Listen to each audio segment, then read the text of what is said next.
अस्सलाम वालेकुम, आप देख रहे हैं प्रोग्राम न्यूज़ फीड। मैं हूं मुर्तज़ा डार। प्रोग्राम में आज बात करेंगे वज़ीर-ए-आज़म पाकिस्तान जनाब इमरान खान के दिए हुए एक इंटरव्यू के हवाले से जो उन्होंने इंटरनेशनल नेटवर्क को दिया, HBO को।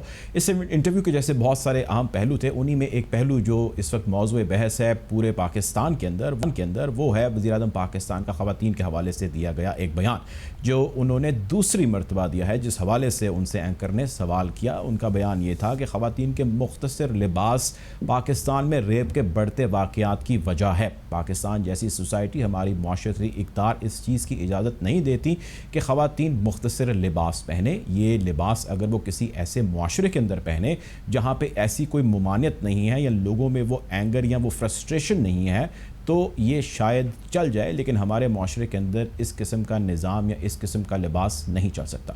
वज़ीर-ए-आज़म पाकिस्तान के इस बयान को लोग आड़े हाथों ले रहे हैं, लेकिन उनमें कुछ बहुत सारे ऐसे लोग भी हैं जिनका ख्याल है कि वज़ीर-ए-आज़म का ये बयान बिल्कुल दुरुस्त है।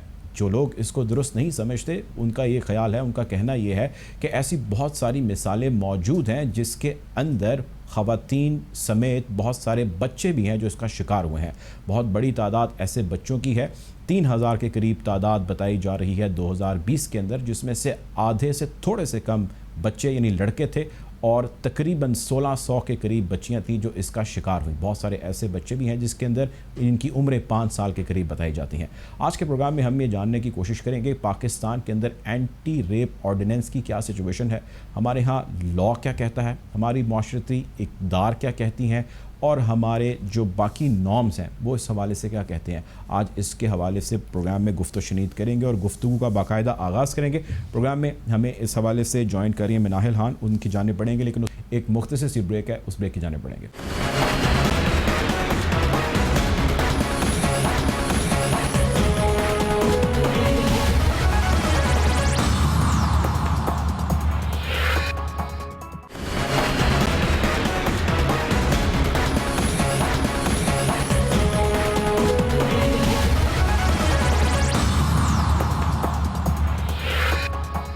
Welcome back after the break. Program में अब हमारा अगला जो मौजू जिसमें हम बात कर रहे हैं वो वज़ीर-ए-आज़म पाकिस्तान इमरान खान साहब का दिया गया एक इंटरनेशनल नेटवर्क को एक इंटरव्यू है जिसके हवाले से बात कर रहे हैं। उसमें उन्होंने ज़िक्र किया कि पर्दा ख़वातीन के लिए कितना ज़रूरी है, उसकी अहमियत के हवाले से उन्होंने ज़िक्र किया। और वो ख़वातीन जो मुख्तसर लिबास पहनती हैं जिसकी वजह से माशरे के अंदर, हमारे जैसे माशरे के अंदर ऐसे वाक़यात यानी रेप के वाक़यात की तादाद में इजाफ़ा होता चला जा रहा है।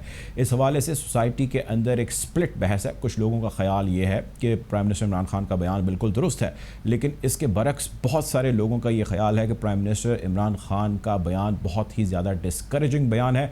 प्राइम मिनिस्टर इमरान खान ने ख़वातीन के लिबास के हवाले से तो ज़िक्र कर दिया, लेकिन उन्होंने कॉन्सेंट के हवाले से ज़िक्र नहीं किया, उन्होंने नो इज़ अ नो के हवाले से ज़िक्र नहीं किया। प्राइम मिनिस्टर इमरान खान ने विक्टिम को ही मुर्दे इल्ज़ाम ठहराए जाने के हवाले से तफसीली ज़िक्र नहीं किया। प्राइम मिनिस्टर इमरान खान ने उन बच्चों का ज़िक्र नहीं किया जिनकी तादाद लगभग 3000 के करीब है, जिनके साथ रेप किए गए 2020 यानी पिछले साल में, जिसमें आधे लड़कियां और आधे लड़के हैं और जो माइनर्स हैं, और इसमें ज़्यादा तादाद ऐसे बच्चों की है जिनकी उम्र 5 साल के करीब है। बहरहाल आज के प्रोग्राम में हम इस हवाले से बातचीत करेंगे और ये जानने की कोशिश करेंगे कि हमारे कवानीन इस हवाले से, रेप के हवाले से क्या कहते हैं, हमारी माशरती इक़्तिदार इस हवाले से इक़्तिदार क्या कहती हैं, उसको भी आज के प्रोग्राम में जानने की कोशिश करेंगे। प्रोग्राम में हमें ज्वाइन कर रही हैं मिनाहिल खान, एक्सपर्ट हैं लॉ पे। बहुत शुक्रिया आपका प्रोग्राम में ज्वाइन करने के लिए। आप सबसे पहले तो ये बताइएगा मिनाहिल, इस प्राइम मिनिस्टर के बयान को आप कैसा देखती हैं? अस्सलाम वालेकुम जी। पहले तो बहुत शुक्रिया कि आपने मुझे अपने प्रोग्राम पे बुलाया। जैसे आप कह रहे हैं कि मेरा काफ़ी गहरा एसोसिएशन है with law. I am a lawyer. काफ़ी अर्से से मैं इंसानी हकूक़ के ऊपर काम कर रही हूँ और इंसानी हकूक़ के अंदर मैं ज़्यादा फोकस करती हूँ कि औरतों के हकूक़ क्या हैं, इंटरनेशनल ऑब्लिगेशंस क्या हैं हमारे ऊपर, हम उनको किस तरह डोमेस्टिकली क्या प्रैक्टिस होती है और क्या लॉ होता है। जहाँ तक प्राइम मिनिस्टर साहब की स्टेटमेंट है, वहाँ बस मैं ये कहूँगी कि जिनसी तशद्दुद जो होता है या जो crimes of sexual violence होते हैं, they are not caused by the victim's conduct in any way. ये फ्यूल होते हैं पावर डायनामिक्स के थ्रू. इसीलिए जो हम विक्टिम्स देखते हैं सेक्सुअल वायलेंस, वो सिर्फ औरतें नहीं होती. जो ऐसे आपने बात किया, छोटे बच्चे होते हैं, अब तो हमने सुना है कि लाशें भी होती हैं, मर्द भी होते हैं और कुछ जगह जानवर भी होते हैं. और बहुत से ऐसे बच्चे होते हैं जो आपने खुद बताया कि जिनकी उम्र 5 साल तक नहीं होती. सो इसलिए ये कहना कि ये फ्यूल होता है, it's crime of passion, is a misstatement, because ये जो एक क्राइम है, it is a crime of violence. So ये हम कहना कि औरत जो पहनती है उसका मर्द के ऊपर क्या असर होता है और असर गलत होता है, आई थिंक ये बात जो है, दिस स्टेटमेंट इज प्रॉब्लमैटिक. क्योंकि जब हम ये बोलते हैं तो हम ऑब्वियसली काफी हद तक उन एक्ट्स को जस्टिफाई करते हैं, उन मर्दों को जस्टिफाई करते हैं जो शायद रेप ना करते हो मगर हरासा फिर भी करते हैं. और वो इसीलिए होता है क्योंकि उनके दिमाग में ये जस्टिफिकेशन आती है कि this is because of what the victim at the time was wearing or because of their conduct, and that's definitely not the case. Whether it is a case of harassment, molestation, या फिर जब or the extreme end of the spectrum, rape. ठीक है. अच्छा मैंने ये बताइएगा, आप इसके हवाले से थोड़े कवानीन वज़ा करें. एंटी रेप ऑर्डिनेंस का बड़ा जिक्र हमने सुना. What is the reality on ground? You are an expert on law. मुझे ये बताइएगा कि ग्राउंड रियलिटीज़ क्या है, उस पर कितना अमल हो रहा है और उस पर कितनी इम्प्रूवमेंट की ज़रूरत है? अच्छा, so thank you for that question. जहाँ तक ये बात है for anti rape ordinance and also जो हम लोग प्राइम मिनिस्टर साहब की स्टेटमेंट को लेते हुए की बात कर रहे हैं, तो आई वांट टू से कि you know there is a lot of positive improvements in relation to legislation relating to women. तो लीगली अगर कहते हुए हम लोग काफी हमने इम्प्रूवमेंट्स आई हैं पिछले काफी सालों से. सो काफी मतलब उस तरह से लेजिस्लेटिवली हम लोग we are better covered. But जो ऑन ग्राउंड सिचुएशन है इज वेरी डिफरेंट, बिकॉज जो लॉज का ट्रिकल डाउन इफेक्ट होता है वो स्लो है. एंड दैट इज बिकॉज जो this you need to look at it very holistically. इसको पूरी तरीके से देखना होगा कि जो इसके अंदर हमारा क्रिमिनल जस्टिस सेक्टर है उसका कितना बड़ा रोल होता है. एक औरत का एक्सेसिबिलिटी कोर्ट्स की कितनी ज्यादा होती है. जो फर्स्ट रिस्पॉन्डर्स होते हैं एक रेप के केस में, वो कितने हसास होते हैं towards what a woman has gone through जहां इस तरह का कोई सेक्सुअल वायलेंस होती है. सो उसमें उसको देखते हुए जो हमारे अभी 2020 में दिसंबर में लॉज आए थे, वो वी कुड सी के दे वर अ रिस्पॉन्स टू जो मोटरवे का केस हुआ था. अच्छा, उसके बाद हमने देखा कि जो आपका पीनल कोड था उसके अंदर कुछ चेंजेस आए. Some of them were very important changes. एक तो it you know widened the scope के रेप किस सिचुएशंस में पॉसिबल होता है, against who all is it possible. तो कुछ जेंडर न्यूट्रल बनाया, व्हिच आई थिंक कि उसमें मेल फीमेल ट्रांसजेंडर इन सबके खिलाफ हो सकता है. फिर उसके अंदर ये भी बात हुई कि जो माइनर्स के खिलाफ जो रेप होगा उसकी क्या स्टैंडिंग होती है. फिर इसके अंदर जो गैंग रेप है, that as a separate offence was also added. So these are important features within that law. However it also added section 376 है जो बात करता है पनिशमेंट ऑफ केमिकल कैस्ट्रेशन, जो which is against offenders. So this also is problematic, because जब आप इसको देखते हैं, जब आप इस तरह की, एक तो हमारे क्योंकि कुछ इंटरनेशनल ऑब्लिगेशंस होते हैं विच स्टेम फ्रॉम ICCPR, ICESTR. सो जो हमारी ये सिविल पॉलिटिकल जो ये इंटरनेशनल कॉन्वेंट्स हैं, इसके तहत हम लोग इस तरह की कोई चीज नहीं कर सकते which would amount to torture. So non consensual castration is also something जो कि एक I don't think is the best solution for a rape case. Also इसके अंदर it takes away from the essence. वही बात है कि जब आप किसी को आप, because then you are equating it and conflating it as a crime of passion as opposed to a crime of violence. So ये कुछ चीजें हैं जिसको देखना चाहिए. फिर जो हमारा इसकी डिटेल में जाता हूँ, जो सजाएं हैं जो इसके ऊपर सजा होती है उसकी मैं डिटेल में जाता हूँ, लेकिन उससे पहले मैं आपने जिक्र किया कि हमारा जो प्रोसीजर है उसको मैं डिटेल में डिस्कस करना चाह रहा हूँ. अब बहुत सारे क्वेश्चंस हैं जो रेज किए जाते हैं हमारे प्रोसिक्यूशन के ऊपर, बहुत सारे क्वेश्चन हमारी जो विक्टिम है उसके साथ इन्वेस्टिगेशन के ऊपर रेज किए जाते हैं. थोड़ा सा मैं चाहता हूँ लाइट जरा उस पर आप शेड करें कि एक तो लोग या एक तो विक्टिम या विक्टिम की फैमिली ऑलरेडी वो रिलक्टेंट होते हैं कि वो जाएं पुलिस के पास और जाके अपना केस रजिस्टर करवाएं बिकॉज ऑफ बदनामी या बिकॉज ऑफ जो भी रीजंस हैं उनके, because of any security threat या कोई भी चीज़ हो. दूसरा ये कि जब वो चले जाते हैं तो जिस प्रोसीजर से उनका सामना होता है that is so discouraging. What is the solution to it? I think इसके अंदर हमारी जो एंटी रेप ऑर्डिनेंस है जिसमें मेडिकल लीगल एग्जामिनेशन को जो है मैंडेटरी किया है, very important, because I think इसमें और इसके अंदर एक जो रिक्वायरमेंट्स होती हैं कि एक औरत जाए and there should be somebody accompanying the victim at all times, which is something जो एंटी रेप ऑर्डिनेंस के अंदर इंट्रोड्यूस हुई है. These are important features to have in your law. However ये देखना चाहिए, ये देखने की जरूरत है कि इनकी इंप्लीमेंटेशन ऑन ग्राउंड कैसे हो रही है. Do we actually have experts who are trained कि वो एक औरत को या जो भी विक्टिम है ऑफ सेक्सुअल वायलेंस और रेप उसको अकम्पनी करे to courts, to these proceedings. फिर क्या हमारे पास वो कैपेसिटी है, हमारे पास इतनी औरतें हैं भी विद इन द फोर्स कि हम लोगों के पास जब एक इस तरह का केस आता है तो एक औरत ही जाके उसको इंटरव्यू करे, उसको केस को इन्वेस्टिगेट करे. इन्वेस्टिगेशन में क्या हम इतना रिलायंस देते हैं डीएनए के ऊपर जितना इस लॉ ने बोला है. So these are all things जिसके लिए I think what we really need is कि हमें ऑन ग्राउंड ट्रेनिंग करानी होगी इन्वेस्टिगेटर्स की, प्रोसिक्यूटर्स की, इवन जजेस की, कि जो आप किस किस्म का आपने वो एविडेंस लेना है, आपने किस तरह से एविडेंस लेना है. आपने उस विक्टिम को who is going through, I mean उसी को पता है कि उसके ऊपर क्या साइकोलॉजिकल इम्पैक्ट होता है of such a crime.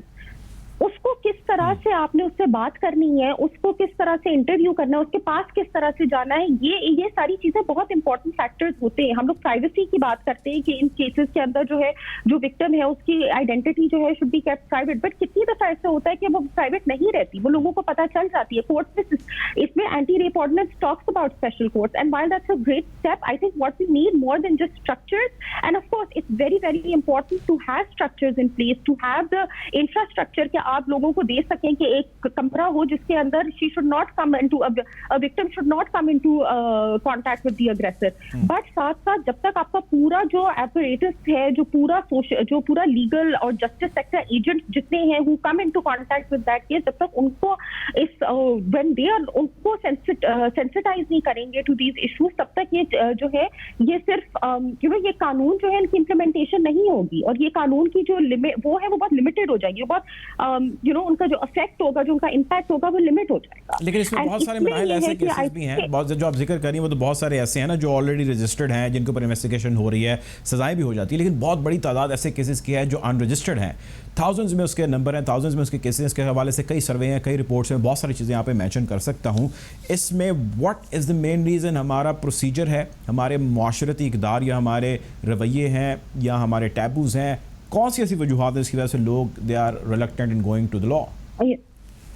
I think all of these reason, I think कि आपके जो सोशो कल्चरल नॉर्म्स हैं वो डिस्करेज करते हैं औरतों को, बिकॉज यहाँ एक जनरली ऐसी चीजों को कंसिडर किया जाता है बहुत प्राइवेट चीजें. इसको वैसे भी और जब कहते हैं कि किसी की इज्जत को लूट लिया, किसी की जैसे कि उस लड़की की या उस विक्टिम की, वो बच्चा हो या जो हो, उसकी इज्जत में कोई कमी आई है इससे. तो इसी जब हम इसके ऊपर जो नॉमेनक्लेचर या वो जो हम सिमेंटिक्स ही अगर देख ले तो हम देखते हैं कि जो लैंग्वेज यूज की जाती है इस साथ जिसके ऊपर एक ऑटोमेटिक एक शेम आती है, विक्टिम शेमिंग जो होती है, उसमें फिर एक विक्टिम ब्लेमिंग भी होती है, जो मतलब केयरलेस स्टेटमेंट से थोड़ी सी और परपेचुएट सी होती है, जिससे हम कहते हैं कि कुछ तो उसने किया होगा, क्यों वो रात को गई. जो हमने मोटरवे केस में भी saw, which is very evident that एक केस सामने आया तो उसके ऊपर कितना क्रिटिसिज्म हुआ, तब भी ऑन ऑल मीडिया प्लेटफॉर्म्स कितनी आर्ग्यूमेंट्स हुई थी कि उसने वो रात को गई क्यों, उसके पास अगर टैंक भरा हुआ नहीं था तो वो क्यों गई. कहीं ना कहीं उसके ऊपर वो रिस्पॉन्सिबिलिटी जो, तो जब आप ये देखते हो, जब आप इस तरह के केसेस को देखते हो कि ये डिस्कस हो रहे हैं मीडिया पे, तो ऑफ कोर्स फैमिलीज जो है, स्पेशली वो लोग जो इतने जिनके पास उस तरह के रिसोर्सेज नहीं है, वो डिस्करेज होंगे. सेकेंडली, इसके अंदर acquittal rate is very high, conviction secure करना बहुत मुश्किल होता है. So that's even more problematic कि आप ये पूरे इस मरहले से गुजरो, आप कोर्ट कचहरी के चक्कर लगाओ, एंड में वो जो अग्रेसर है उसको इक्विट कर दिया जाए, तो of course that's discouraging for family. And इस तरह की चीजों को हमेशा जो हमारा मासला है वो हम लोग छुपाते हैं. इस तरह का कोई भी इंसिडेंट होता है तो वो inclination is to hide it as oppose to report it. ठीक है, आखिरी सवाल ये बताएं, सज़ाओं के हवाले से आप जिक्र कर रही थी, सरेआम फांसी दिए जाने के हवाले से बड़ा जिक्र हुआ कि इसको एक निशान इबरत या ऐसे अमल को निशान इबरत बनाना चाहिए. What is your take on that? ऐसा होना चाहिए? जहां तक सजाए मौत की बात है और पब्लिक हैंगिंग की बात है, so there are I have two thoughts on that. Number one, research जो है वो इंडिकेट्स के जो इस तरह की ये death penalty is not an accurate deterrent. It is actually, and इसके ऊपर ये होता है कि जिस बच्ची की या जिस बच्चे की कंप्लेंट के ऊपर एक और बंदे को सजाए मौत हो और पब्लिक सजाए मौत हो, तो वहां उस बच्चे का उसके लिए it is very very scarring, so it can have long term psychological impact on the victim. तो उनको डबल विक्टिमाइजेशन हो जाती है। दूसरी बात यह है कि एज आई सेड बिफोर कि हमारी कुछ इंटरनेशनल कॉवेनेंट्स हैं, मैसेज नहीं जाता कि ये दिस इज मैसेज, अगर कोई ऐसा शख्स ऐसा करेगा तो पब्लिक हैंगिंग होगी, इस किस्म की बेदर्दी के साथ उसको मार दिया जाएगा। बात वही है कि जब तक हमारा जस्टिस सेक्टर इतना स्ट्रेंथन नहीं होगा कि हमारी कन्विक्शन का रेट बढ़ेगा, तो it will not really serve as a deterrent, because for most people they still feel that they can get away with it. There is still a very small number of people जिनको वो पूरा process of law लेके उनको conviction होती है। उसमें जब इस तरह की पब्लिक हैंगिंग होती है तो वो बच्ची या बच्चे को देख के कि अच्छा मेरे कंप्लेंट के ऊपर एक बंदे को फांसी हुई है in public is something which causes a lot of psychological problems. Secondly ये है कि Pakistan, as I said before, has ratified 2 treaties. एक तो आपकी ICCPR है और फिर कन्वेंशन अगेंस्ट टॉर्चर है। इन दोनों में जो है जो कैस्ट्रेशन की जहां तक बात आ जाती है वो कन्वेंशन अगेंस्ट टॉर्चर के against it can go against the convention against torture, और जो डेथ पेनल्टी है that can go against our other international covenants as well. So this is something that we need to be mindful of, because इसके ऊपर फिर हमें बाद में international criticism भी मिलता है। सो यस, ठीक है, बहुत शुक्रिया जी। हमारे साथ मिनाहिल खान मौजूद थे। आपके वक्त का एन लॉ प्रोग्राम का वक्त खत्म हो जाता है। आपसे इंशाल्लाह जल्द ज़रूर मुलाकात होगी। अपना ख्याल रखिएगा। अल्लाह हाफ़िज़।